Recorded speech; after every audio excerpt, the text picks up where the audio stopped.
Hello, everyone, and thank you for joining us for today's Urban Ag Hour. We're really excited to host some amazing speakers this morning. So the Urban Agriculture Production Small Scale and Beginning Farmer Program is partnering with USDA, NRCS, and FSA to offer this series. And today we have two great speakers, Dr. Russ Tronstad, who is an agricultural resource economist at the University of Arizona, and Paul Cattelino, NRCS State Outreach Coordinator, who is filling in for Jason today.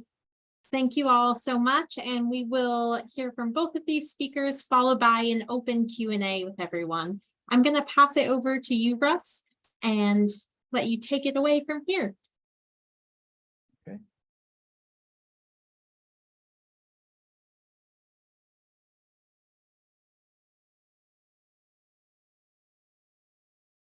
Okay, so can everyone see my slide there, I guess? Should see a title, it says Small Farm Business Planning and Structure. Okay. Yes, we can see it. Okay, great, thanks. Okay, so I'm going to go through and talk a little bit just kind of about business planning, but also a little bit about, what kind of business structure you should look at in terms of starting a plan, and not meant to be comprehensive by any means in terms of what we're going to cover here in the next 20 minutes, but hopefully give you some ideas and show you some things that to look for as we go on here. But there's a couple of examples here, I guess, of kind of businesses. Here on the left is a business that was doing live microgreens, basically, in the Las Vegas area. And over on the right here, we have on the corn here up on the Navajo Nation. But what's kind of interesting, you might think that the main product here is the corn, but what really makes this business unique, I think, is probably their best revenue generator here is actually the pollen that they sell. And why is the pollen, I think, the best? Because it's used for ceremonial purposes. So it's not like pollen from any other corn can come in and replace it, because it has to be grown in certain dimensions between the cliffs and the rocks and in this area. So that's what kind of makes this business unique. And I think that's one of the things we see with looking at small scale businesses in particular, is having something that is kind of a unique product so that you can command a higher price than what is just going for in the commodity markets there. So let me see if I can adjust my slides here. So one of the things to keep in mind, I guess, is just the reality that's out there, especially with our agriculture in the state. Most of our land is public land, and when we're looking at southern Arizona here in particular, and even northern Arizona, I mean, it's quite obvious. Most of the land is public. So the white here is the private land, and it's fairly small. And, finding a tract of land for production is not all that easy, even in the urban areas, but even probably more challenging than the land is being able to have the water, in terms of what is the availability of water that you have, in terms of the cost, but also the quality of the water. You can go from on the lower left here, where we're looking at flood irrigation, maybe using upwards of 7-8 acre feet to grow cotton and alfalfa in flood conditions. You have to have fairly cheap water compared to what, like on the upper right here, this is a picture of just on Steadfast Farms, where they're actually using city water, and but they're getting a high enough value that they can afford to pay for it. But still, it's fairly costly here, and they'd much rather have cheaper water if they could. But you have to realize that $3.07 per 1,000 gallons, that's essentially $1,000 an acre. So I know a lot of city water is at that rate.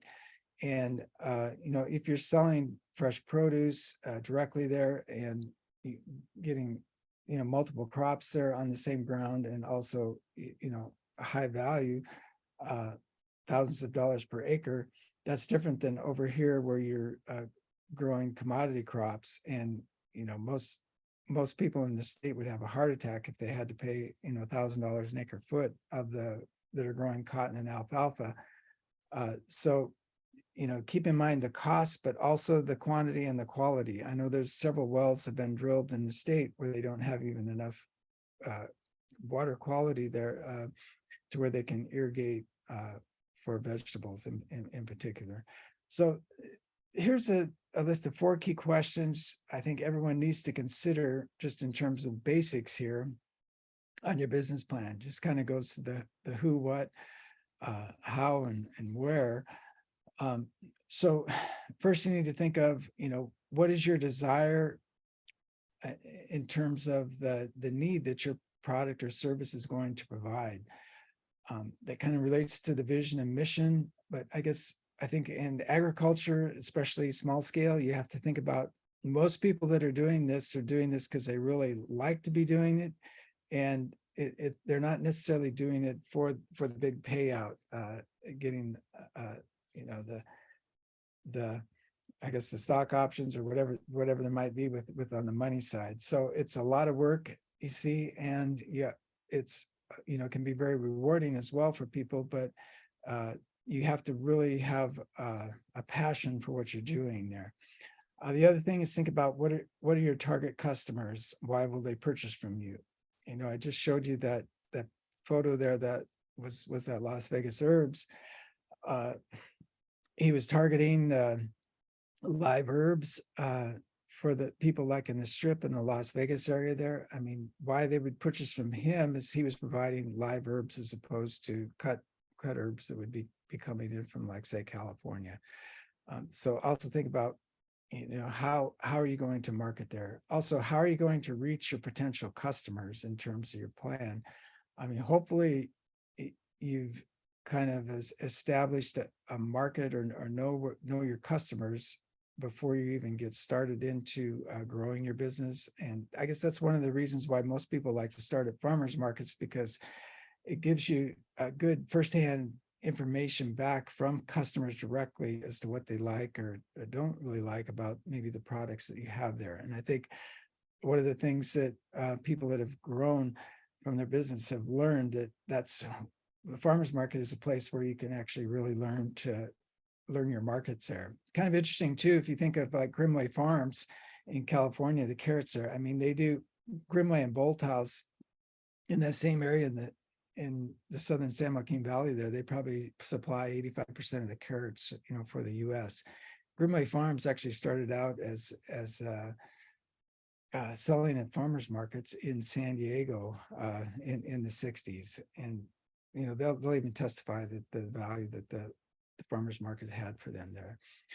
The other thing to think about is, having a business structure so that you can get the capital and, whether it's the labor or financial capital, whether it's to grow or start or sustain the business. And one of the things that we find out too in, small to medium sized agriculture in particular is that off-farm income is really a big factor in terms of being essential for the business to start out there and go.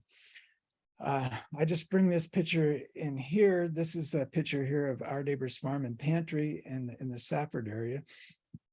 One of the things that made this nonprofit, I think, unique from what I've seen is that they have their ag production there. They started with the pantry right there, and then the lot was next to there that they were going to develop for growing fresh fruits and vegetables.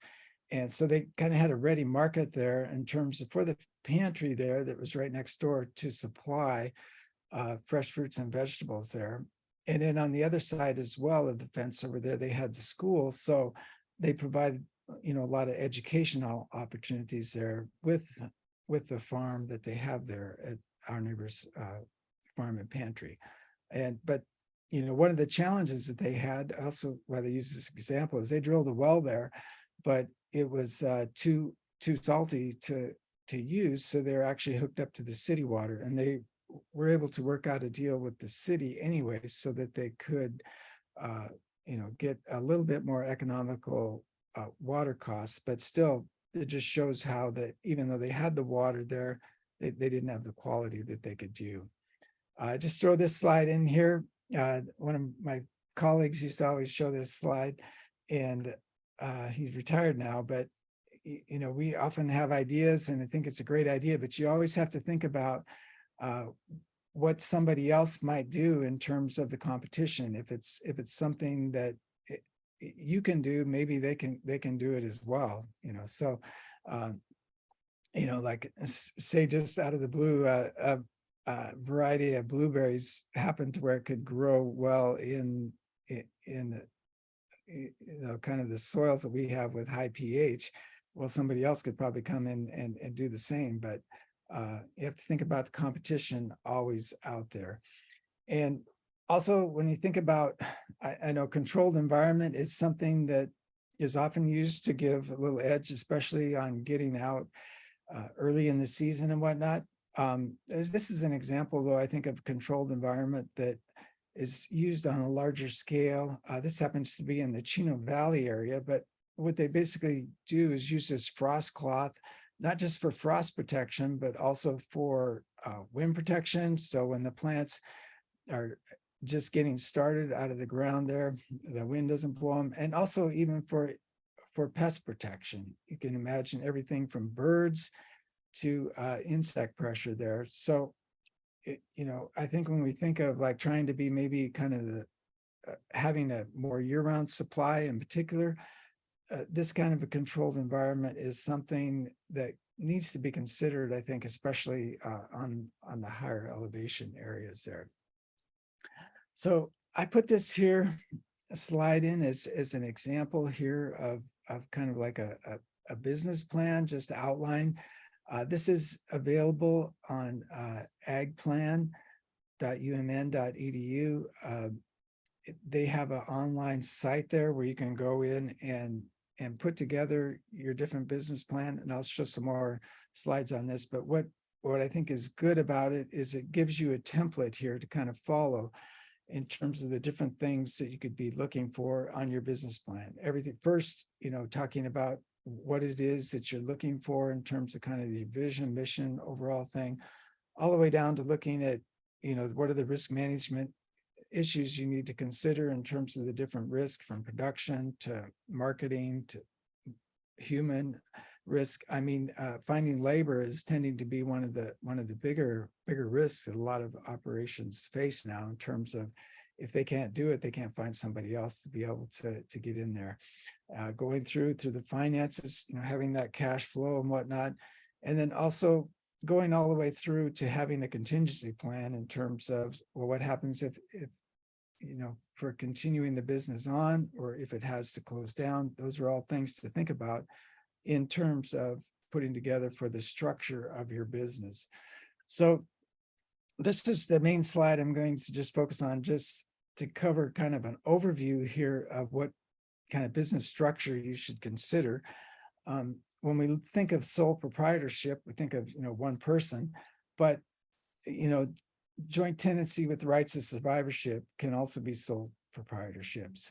Then there's also community property. This is just for between husband and wife here with community property, but this form of ownership here does have certain tax advantages that are favorable to like joint tenancy with rights of survivorship. The thing here with community property, if it's just a husband and wife, is that the whole, say the one spouse passes first. So this actually happened in my family here with my mother and father-in-law. My father-in-law passed first. So in terms of the house that they had put a lot of their life savings into the property that they had there. So because he passed first, they were able to raise the whole basis of the property as what it was appraised for when when he passed, and I think you have like 6 months or so to do that in. But if it had been with joint tenancy with rights of survivorship, it would have been just his half of the property would have had the basis raised up to what it was at death, and not the whole property. So that can make a big tax advantage for the surviving spouse there on the community property, but it only works in terms of just with the husband and wife combination of it with the community property. Partnerships are also another form, and in terms of having a limited partnership where one partner basically has unlimited liability and the others are somewhat limited. This can work in where the other individuals are maybe providing funding here for the one partner that's doing the main activities of the business. There's also a limited liability partnership where all the partners are somewhat limited. And there's different configurations of these kind of partnerships here as well. With corporation, we have what we think of like a C Corp. That's mainly larger businesses. We could think of, companies that trade on the stock exchange are like C corporations. The disadvantage of the C corporation is that the taxes are paid by the corporation, but then the corporation typically issues dividends, which are also paid by the individuals. So there's kind of like a double taxation there. And if you have less than 100 individuals or owners of your corporation, then you may qualify for an S corporation, where the profits and even some of the losses pass through to the individuals. So we don't have this double taxation here like we do with the C corporation. And if you're looking at getting out of all taxes completely and have objectives that fall in line with different, whether it's religious or, like providing food for the homeless or housing for the homeless, those kind of things, you can also qualify even for a nonprofit, and nonprofits even with education as well. The disadvantage, of course, with some of the nonprofits is there's a lot of more paperwork in terms of getting set up and whatnot. But, I guess the advantage is that there can be savings there to your organization in terms of not having to pay for the taxes directly, and being, able to direct things to maybe more to your salary and whatnot. But you have to have board of directors, and there's a whole host of other things that need to be followed with a nonprofit, but they can be set up as well. And we're seeing more and more of these, I think, in the agricultural space, working with small farms in particular. One of the business structures that's probably the most common now that we see out there is the LLC. The advantage here is of course the limited liability, but it's also advantageous in terms of with multiple owners for being able to pass the business structure on down, or the whole entity down to the next generation without having any interruptions in terms of, your checking account. That'll be preserved and everything pass through from one generation to the next there. Disadvantages, of course, with the LLC would be, the profits pass through to the individual. So you would be paying self-employment taxes there as an individual, even though you maybe don't have that much to do with the business. The other thing, I guess, is that just the cost associated with, you have to register the LLC every year, pay for the taxes. You have to have your 1065 ready to go, sent out on March 15th. So everyone can put those numbers through onto their individual taxes. The other business structure, talk about just briefly, just mention here, is a cooperative. There are cooperatives owned from the consumer side as well as on the producer side. We can think of some instances where like a food co-op has been formed in certain areas. I know there's fairly successful one in the Santa Fe area, to where they buy from local producers, and that's part of their mission, everything. And then there's membership associated with that, just like there would be with like a cooperative for electricity. Those are kind of common as well. There's a lot of different cooperatives available for well, I shouldn't say a lot, but there's both on the input side, the output side, and different facets of the business can be addressed from a cooperative kind of ownership there. I just quickly kind of go through this in terms of the ag plan, to go back, giving you a structure there to look at. There are some examples there, but you know, if you have a value added ag, that's one thing to look at. This just shows you in terms of the different outline areas. You wouldn't have to fill everything out, but just say we looked at for licenses and permits, what's available there. It brings up, you know, what the resources are that are there. And if I click on like the small business licenses there, that would give me links back to what state I would be in, Alabama or Arizona. I'd look there, State Department of Revenue. And then that State Department of Revenue would give you some information here just with regards to registering and links associated with that. And I'm not going to get into, you know, selecting the name, registering, all that, but there's you know, links you can follow through to get down through that, to going through as part of your business there. And just to kind of wrap up here, we'll go back to this slide here on the Las Vegas Live Herbs. I mean, I think this was a great idea. The individual here, the owner at the time had, but looking back, you know, he had health issues, and basically there was no one else able there to kind of come in and take over the business. So kind of what he started went by the wayside, just because there was no transition built into the business from the start in terms of if something happened to him. And I think in a lot of the small farm operations that are out there in terms of getting started, everybody wants to do it themselves and do everything on their own, but it becomes really difficult to do everything on your own in terms of just the labor needs that are out there, but also when you think of in terms of passing it on to someone else. So with that, I'll close and turn it back over to Colleen there. Okay. Thank you so much, Russ. I now am going to introduce Paul Cattelino to speak, and we will answer questions for Russ at the end. He's a great resource, so please, I encourage everyone to drop questions in there about businesses, business structure, any questions you might have, keep them coming, and we'll have an open Q&A at the end. Thank you, Colleen, and thank you to Cooperative Extension for hosting this series with NRCS. I just want to make sure that you can hear me and just see my slides without notes. Yes, it looks great. All right, thank you. So as mentioned, I'm Paul Cattelino. I'm a state outreach coordinator with NRCS, which is the USDA's Natural Resource Conservation Service in Arizona. And just briefly about us, we are USDA's primary agricultural lands conservation agency. Our programs are all voluntary for farmers and ranchers and other producers. There's my contact information on the screen. There'll be a chance for you to write that down later on as well. So briefly, I want to talk about our program that we call EQIP. We've got a lot of acronyms here at NRCS.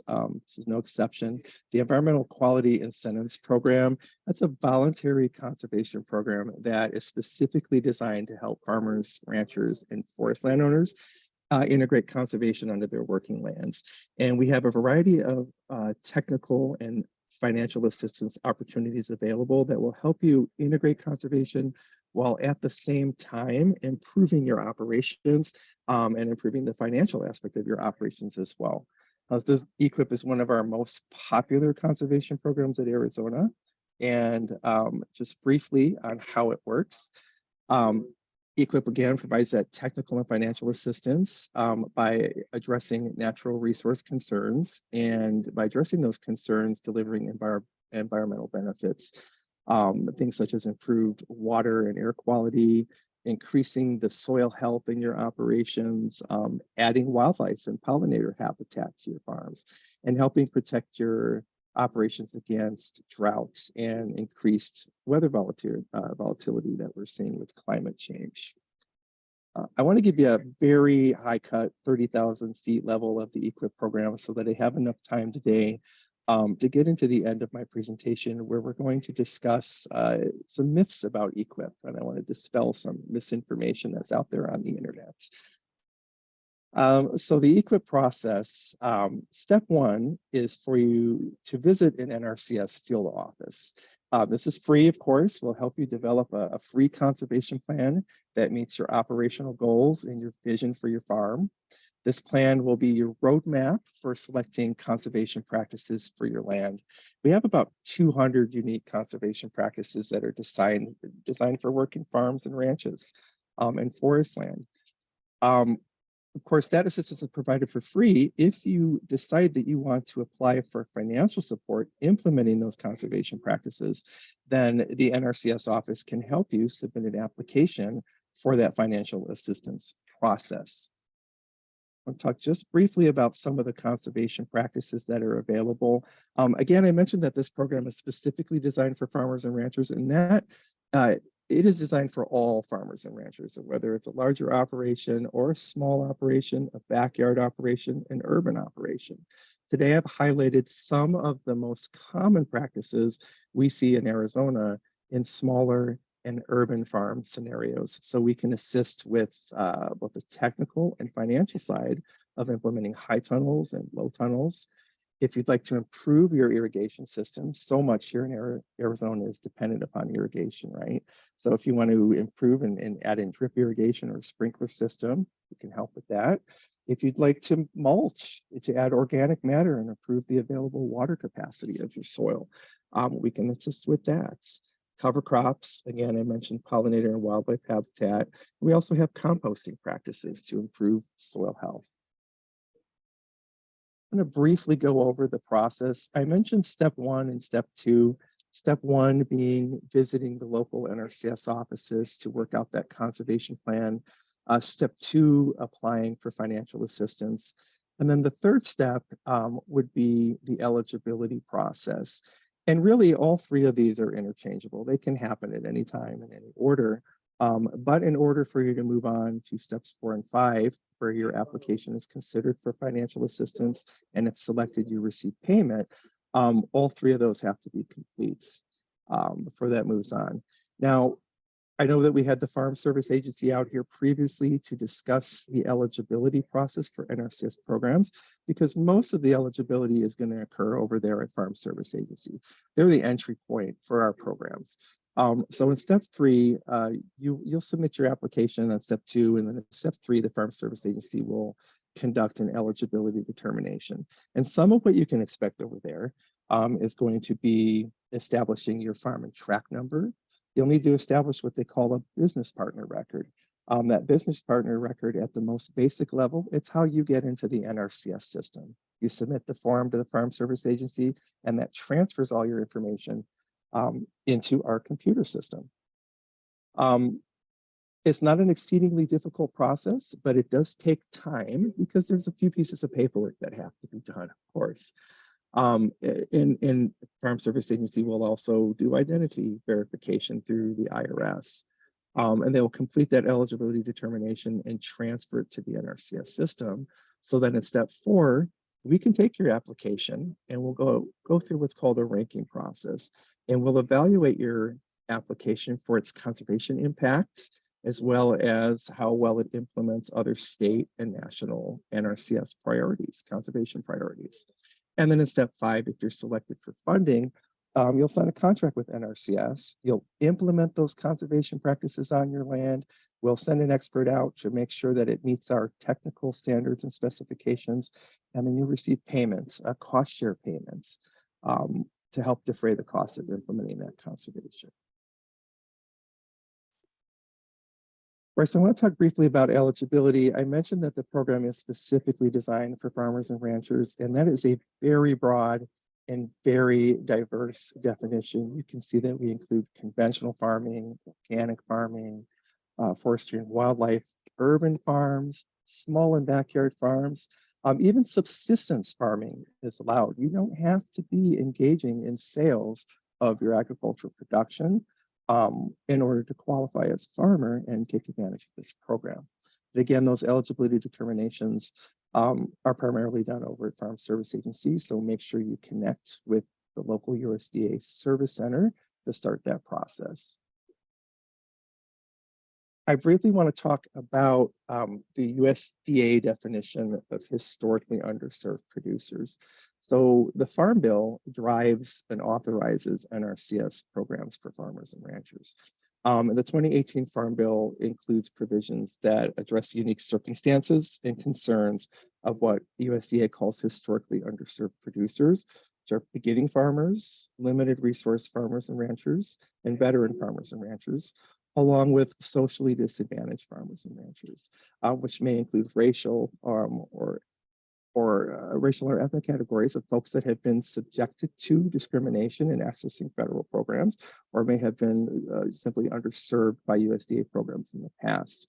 So it's very important to note that the process for being eligible for benefits under EQIP, if you are historically underserved, is to self-certify as being a member as one of those groups on our program application. The NRCS field office will not request proof. They will not ask you if you qualify in one of these categories. They will mention that this benefit is available. We will not otherwise verify whether someone has self-certified as a historically underserved producer. And it's also important to note that every year, 10% at least of EQIP funds are dedicated for funding pools that reach socially disadvantaged and beginning farmers and ranchers. Again, Congress recognized in the Farm Bill the historical discrimination that farmers and ranchers and specific groups have encountered in accessing federal programs. So here's the part that I really want to get to. It's very important that we discuss what EQIP cannot do. The EQIP program is prohibited by law from bringing non-agricultural land into production. So if you've recently purchased 20 acres in the desert, we're not going to be able to assist you with converting that into agricultural land. This program is only for existing agricultural land and existing producers. EQIP is also prohibited for providing business or startup services. Again, it's for existing farmers and ranchers. So some specific assistance areas that are outside of EQIP would be providing capital through farm loans or farm operating loans. And for example, to start up your farming business, acquire land, you would need to head over to the Farm Service Agency for that because farm loans are under the purview of FSA. We also do not provide crop insurance that is administered by the Risk Management Agency. And another common question is installing rural energy infrastructure. That is administered by rural development. So if you need to connect your farm to electricity or you want to convert your operations completely to solar, there may be a program available for that at rural development. Right, so it looks like we're going to have some time actually to get into the EQIP Mythbusters. So if you hit the internet and you Google NRCS EQIP, you're probably going to find a lot of misinformation about this program. And that's either because previous versions of the Farm Bill had different eligibility, producer requirements, or there's just been information that's always been wrong and it's just an urban legend. So today I want to address some of that because despite our best efforts to get all the correct information out there, there's still some stuff living out there on the internet that you may encounter when you go to find more about our programs. So first and foremost, our first item on the list, there is no minimum in annual sales for your income, profit, or loss to qualify as a producer for the EQIP program. And again, I mentioned that you can be a subsistence farmer, so no minimum in sales. There is also no minimum operation size. There is a myth that urban or backyard farms do not qualify, so that would be a location, or also that organic operations do not qualify. That would fall under type of operation. So all of those criteria are prohibited under NRCS EQIP policy. NRCS cannot use those criteria to determine if you are eligible to participate. There are some common production myths that we encounter. One, that NRCS's EQIP cannot assist if you're growing in raised beds. That is false. Raised beds are actually an allowed conservation practice. There are certain restrictions on that, but it is an allowable practice. One that we encounter quite frequently is that there has to be proof that the land was irrigated, and that's partially false. Your NRCS office is only going to ask you for irrigation history if you are planning to implement conservation practices that include irrigation. So I'll give you an example of that. Should you come to NRCS and apply for assistance with a high tunnel and mulching and adding pollinator habitat, the local NRCS office would not ask you to provide proof that you've irrigated. However, if you also wanted to add in a micro irrigation system, or you needed assistance developing an irrigation management plan, then we would ask you to provide proof of irrigation history. And that proof, it's very simple. It can be a written statement. It can be an aerial photograph through Google Maps, or it can be a water bill. Something very simple like that. Another myth that we encounter is that watering with a hose or a bucket or by hand does not count as irrigation history. This is a recent change to the EQIP policy, so I want to highlight that very carefully. That is considered irrigation. That is false there. So one of the points of the EQIP program is to help you as a farmer improve your operations and help make your operations more efficient, and thus resulting in improved conservation efforts. So if you're watering by a bucket, you're watering by hand, obviously you may be inaccurately implying water. You may have issues with your plant productivity and health because you're not able to time it, as well as you could with a mechanical system. So we would absolutely accept that as irrigation history if you're looking to improve, say, for example, installing a drip system or a sprinkler. And again, use of these criteria by NRCS other than is shown is prohibited under EQIP policy. Other common myths that we encounter are that you have to own the land. This is false. Our program is for both landowners and renters. The requirement is that you should have effective land control. And you may have to furnish a deed, a lease, a grazing permit, or some other proof that you have control of the land. And that's requested by the Farm Service Agency, not NRCS.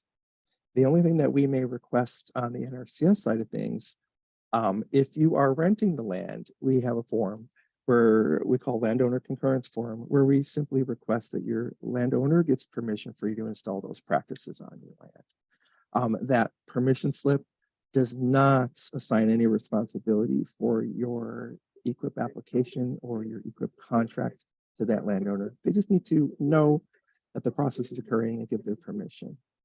And then finally, we often hear that EQIP is a grant. That is also false. EQIP is a cost-sharing contract between NRCS and the participant. So during that process of developing your conservation plan, we're going to work with you to develop a cost estimate for what we think it's going to cost to implement those conservation practices on your land. And we will tell you ahead of time how much of that cost estimate that we could share if you go under contract and go through their ranking and contracting process. If you want to get full details on EQIP, you can check out the EQIP page there on the screen. And I think we're going to finish up a little bit early, so we're going to have plenty of time for questions today. The process for applying, again, I mentioned that steps 1, 2, and 3, those are interchangeable. You can actually apply for EQIP, financial assistance, and all NRCS programs year-round. So at any time during the year you feel you want to put in an application, please contact your office. You can also apply, of course, directly at the service center, but you are also allowed to, if you need to submit an application via email to your local service center, you can do that. And if you bump up against one of our application deadlines and you need to call your local service center and you need to submit your application over the phone, the local service center can help you in taking that application. I mean, you just need to follow up with them later to give your official signature as part of the application process. So lots of options for submitting an application for assistance to NRCS. Specific state deadlines are set for the application ranking and funding. So that ranking process, of course, is step 4. And if you enter in a contract with NRCS, that would be step 5. Those specific deadlines change every year. Fiscal year 24 deadlines have not been determined yet, but when that happens, they will be posted on the NRCS Arizona website, along with the payment rates that you can receive for conservation practices. So the full details on the current fiscal year's EQIP payment rates, deadlines, and more is shown on the website there on the screen. And I believe with that, that's my 30,000 foot level high cut, and I can turn it back to Colleen for the remainder of the presentation. Thank you so much. I am just going to put up on the screen really quick our survey here. So please, if you all could take time today to copy the link, scan the QR code, and let us know what you think, how this event was. It'll also help inform topics we do for future events, speakers we get. So please just take a quick 2 minutes and scan that QR code. We really appreciate your feedback. We'll also be sending the link out in the chat as well, so you can just direct click it and let us know how you found today and what you'd like to see more of. I'll just leave that up for a couple seconds longer and we'll jump right into questions. I saw some really good ones popping up in the chat. Okay. So we'll start with our first question was for Russ. We answered the question with Ag Plan. And then Jonathan asked anything to say about the relatively new public benefit corporations. Oh, and I need to remove my spotlight. Yeah, I mean, I guess I think there's only less than 10,000 businesses registered like that now, but as it's a form of for-profit that meets certain requirements for of kind of almost like a nonprofit in terms of related to almost like environmental benefits and different things, different categories being approved.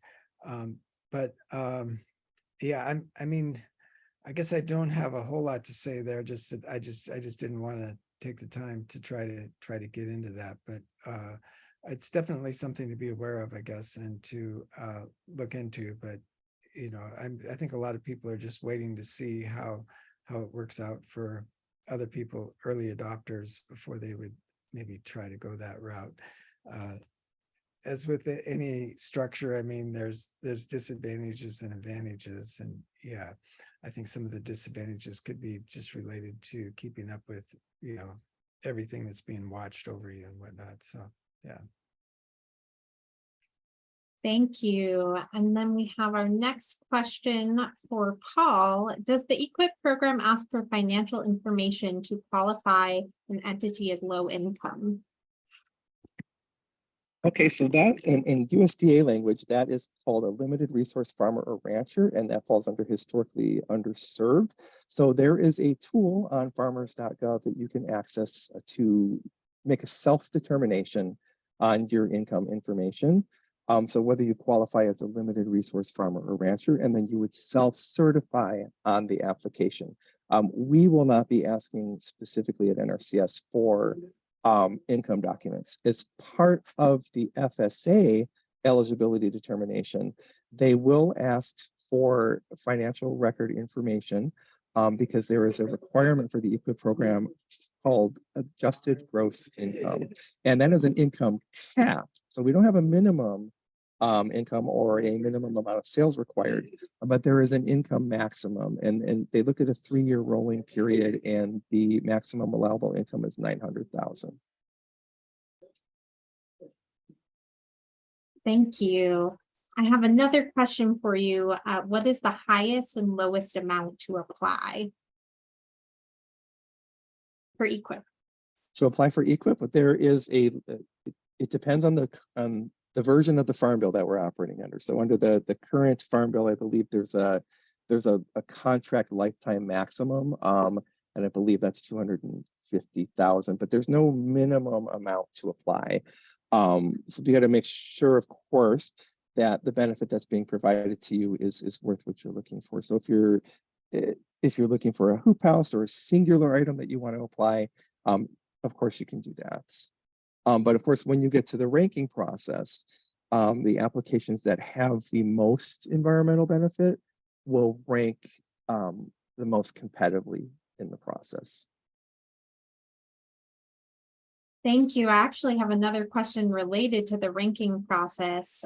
Sharana asked, can you speak more about the point or ranking system she received a hoop house through an EQIP grant?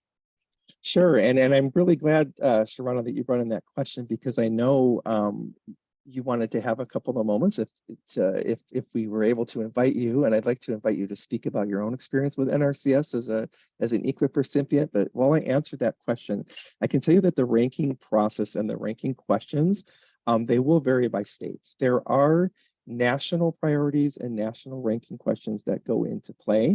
And then the state also modifies their ranking questions to meet state and local resource priorities. So for example, if you were applying in Maricopa County, Arizona for a hoop house, there may be a question in there regarding air quality, because Arizona being, of course, a PM10 non-attainment area.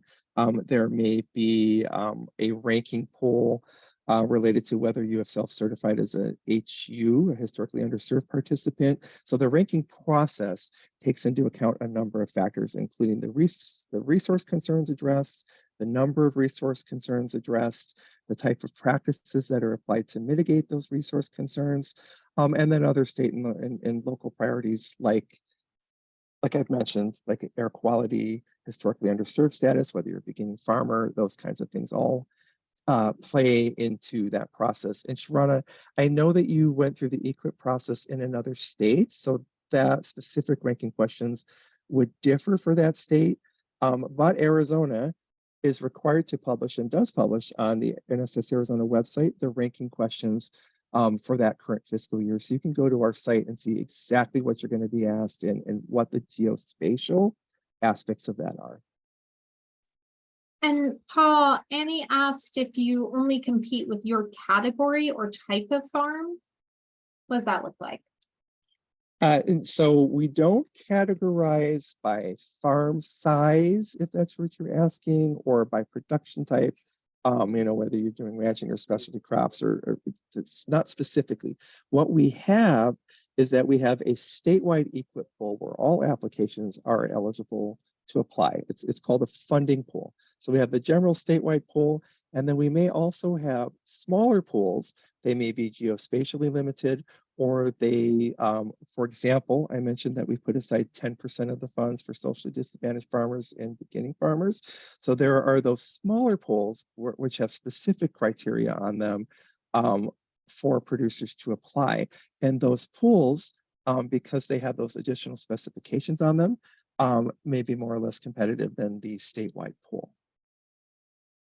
Yeah, so Annie, so I just dropped in the chat again, if smaller backyard farms will have to compete with larger farms or established farms, and they will for the general state funds.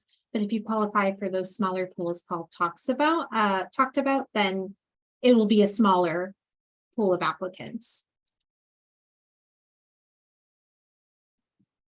Oh, we lost your audio for a moment. Russ, I now have a question for you. You spoke a little bit about land ownership. This is a big one. How can you time an FSA loan to support land purchase for farmland? What other ways have you seen small farms access land for farming in Arizona? Yeah, so I guess the best way to access land, it would be to probably choose your parents better or whatever, because most of the land, probably 80+% tends to get passed on down, and then so it does become a challenge for trying to acquire land because there's not that much turnover. And I guess in terms of timing FSA loan with farm sale, I mean, I guess it can be maybe a little bit more tricky than working with a bank, but it's kind of the same process. If you were to get a loan for a bank, I mean, you probably have to come up with some money, a down payment yourself. There may be a little higher amount you can get with FSA, but yeah, you're right. I mean, the risk is somebody else can come in before you get everything put in order. So I guess that's where hopefully maybe you've got kind of a working relationship already with where you're buying. I mean, if possible, I would, try to rent for a little while so you can kind of see how things are going, and then give you some time to set up to buy from someone. if possible. I know that's not always possible, but yeah, it can be difficult, especially getting land that's got good quality water at an affordable price. Yeah. It's Hey, Yeah. Colleen. not the answer anybody's looking for, right? Yeah, I actually have another question related to water for you, Russ. So that's a great transition. You mentioned a farm that made a deal for city water, reduce costs with the city. How could a farmer go about doing this for their farm? And how would you start that conversation with the city to have that sort of deal? Yeah, I mean, I guess, like with our neighbors farm and pantry, they were providing a service to the community, in terms of fresh produce and whatnot. So I think that was a different situation than if you were, just a for-profit farm where you're even just selling to the community farmers market. It would be a harder sell for particularly, yeah, because as we know, cities are made up of a lot of different boards and people, and it's not like you just have to convince one person. It's a lot of people that would be involved. So yeah, I mean, getting your water taken care of on the front end, if at all possible, is definitely a big plus, because I think we're going to see water prices go higher instead of stay constant with inflation. I think they're going to go up in real dollars. Yeah, and you mentioned that water prices are going up as a deterrent to excess use. So definitely water is key right now, especially if you're on city water. Thank you, Russ. I saw that Paul answered a question in the chat about what a beginning farmer or rancher means. So thanks for that, Paul. And in short, it means not more than 10 consecutive years of having operated a farm, and you will substantially participate in the operation of a farm and ranch. And thanks, Emily, for asking that question. I have another couple questions for you, Paul, about EQIP. Does the fund allow operating expenses, and can FSA loans be combined with the NRCS EQIP fund? Okay, so EQIP funding will be allocated to cover the cost of implementing the conservation practice. So it's directly tied to implementing that conservation practice. So for example, for a pipeline, it may be paying by foot, linear foot, et cetera. So it's not going to cover the cost of operating costs. And as far as your operating, what was the second part of that as far as farm loans? Can FSA loans and NRCS funds be combined? So you can apply your farm loan on your land, and you can apply your EQIP contract upon your land, of course, under the terms of both of those contracts. But you are not prohibited. I think the question really is can you do both? And yes, you can. You can do a farm loan and you can do EQIP. Those are two separate programs that are administered by two separate agencies. And where we interface with the Farm Service Agency is that they administer the eligibility process, the financial verification and all of that. But no, you can participate in both. And as long as I've got the floor, I want to take a moment. I misspoke. And luckily we had an expert from the local Avondale office here to catch my error. I think I mentioned that it was $250 was the payment limitation on NRCS EQIP, but it's actually $450,000. So thanks, Kay McClendon, our local expert from the Avondale office, for pointing that out. And was there an additional question for me on EQIP, or was that it? That is it. If anyone has any additional questions, now is your chance to drop them in the chat. And if looks like we might have a little bit extra time, we could hear from Sharana. Oh, here we go. Jake asked, when establishing an urban farm, what departments, regulatory agencies should we be expecting to work with to ensure the farm is meeting all the standards and best practices to operate in good standing? For example, city agents for proper waste disposal, county agents for food safety, permitting, etc. Or is there a resource that outlines all of these partnerships? Yeah, I can take.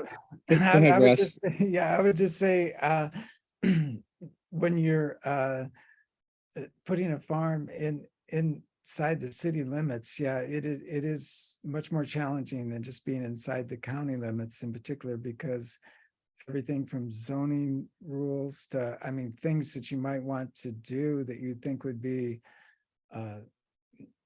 more environmentally friendly, like saying having, just a gravel parking lot instead of a paved parking lot, may not be allowed if you're in the city limits and you're doing a U-pick or even a roadside stand. You may have to pave certain areas, and I mean, there's a lot of things, especially if your property happens to be zoned commercial. That's a whole another level. And the other thing I'd also mention too is just, even if you're operating in the county and you don't have ag land status, that's another big thing, is getting your property put on ag land status so that you have a lot lower tax base than you would have if it's being considered as a residential property.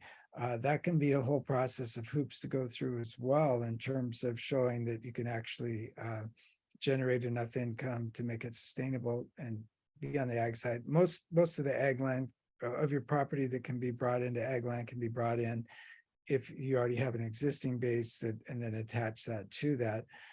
But I know even some people have bought, small kind of ranchettes, and they actually are just giving the grazing rights for free, just because they can get a much lower tax base for it to be considered, with the neighboring rancher buying that in there. So there's a lot of legal hoops to go through. Every city is different in particular. And I guess that's probably a whole nother webinar or something. Yeah. Just to touch the 30,000 foot level. Yeah. Yeah, and to complement what you just said, and unfortunately there is not a centralized resource anywhere that I'm aware of that can help you access to various state, federal, and local government agencies and their regulations. On the NRCS side of the house, we will advise you to seek the proper permits, but as a non-regulatory agency, we're not going to be ensuring that you're in compliance with local laws and regulations. So for example, you applied for a hoop house in the city of Phoenix. I'm the local conservation planner. I know that the city has some permitting requirements on that. I will advise you to seek that, and we'll put that language in your conservation plan, your conservation contract, to seek the proper permits. But we're not going to ensure that you follow through with that process. That responsibility will be on the participant to do so. There are some excellent resources that I would recommend, though. First of all, I would check with your local extension agent, and I'm not just tooting their horn because they're hosting this, but extension agents are really tuned into what's going on to their communities, and often encounter these kinds of questions. So work closely with your local cooperative extension agent. Your NRCS planner, of course, is going to be familiar with the community and some of the specific regulations that they encounter on a regular basis. Again, they can just advise you about that.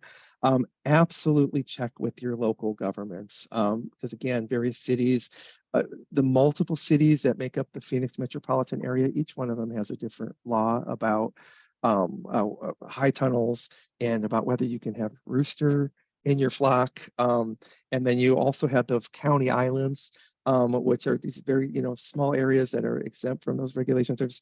Check with your local municipality to be sure. Specifically related to urban, what you're going to find here is HOAs can be an impediment to what you want to do. So you'll need to check with your local HOA and see if they have any particular restrictions on what you'd like to do. And then beyond that, again, there's no real centralized resource. But I hope that helps you a little bit to figure out where to go and where to seek help. Thank you. And yeah, I dropped my email in the chat, so please use our program as a resource, cmhanley@arizona.edu. I have another question on EQIP, two more. And so Paul, Emily asked if EQIP cost sharing, if it's 50-50, or if the proportions are variable depending on ranking and eligibility. And Annie asked if willingness to be involved with both an FSA program and NRCS helps your application process and ranking. No, so the ranking process is specific to the priorities that have been established by the national office, the state office, and any local resource concerns. That's separate from any participation in any other government programs or any NRCS programs. It's specific to EQIP. The EQIP cost sharing, we used to say it was about 50%, but that's really a misnomer at this point because the proportions are variable depending not on ranking and eligibility, but on the individual cost estimates that have been developed for the conservation practices by our national team. So every year they evaluate the estimated cost share based on various market conditions and other factors, and then they update those payments. So you will see that some practices may be close to 50% and some practices may be much more, particularly as a historically underserved participant who two of the benefits available there are not only increased payment rates, but advanced payments to help defray the cost of installing the conservation improvements. So there's a lot of variability in there between 50 and 90%, just varies by practice. And I will also say that given the inflationary activities that have been happening over the last couple of years, the NRCS National Office is also is pretty hard at work evaluating our existing payment schedules, and where possible and applicable, they are adjusting those cost shares upward to account for the increased inflationary costs that our farmers are encountering in the marketplace. Well, great. So many amazing questions. And thank you, Russ and Paul, so much for your time today. It is really valuable. I can see the excitement with all of these questions we're getting. I'm just going to pop that survey back up on the screen once more. So participants, please let us know what you liked, what you didn't like. Hopefully you liked it all, and really what you want to see more of. Oops, let's see. There we go. So yeah, please use that QR code, click the link, and we look forward to building more curriculum aligned with your needs. Thanks again to our wonderful speakers. Thank you so much for having us. Yeah, thank you for putting this together. Yeah.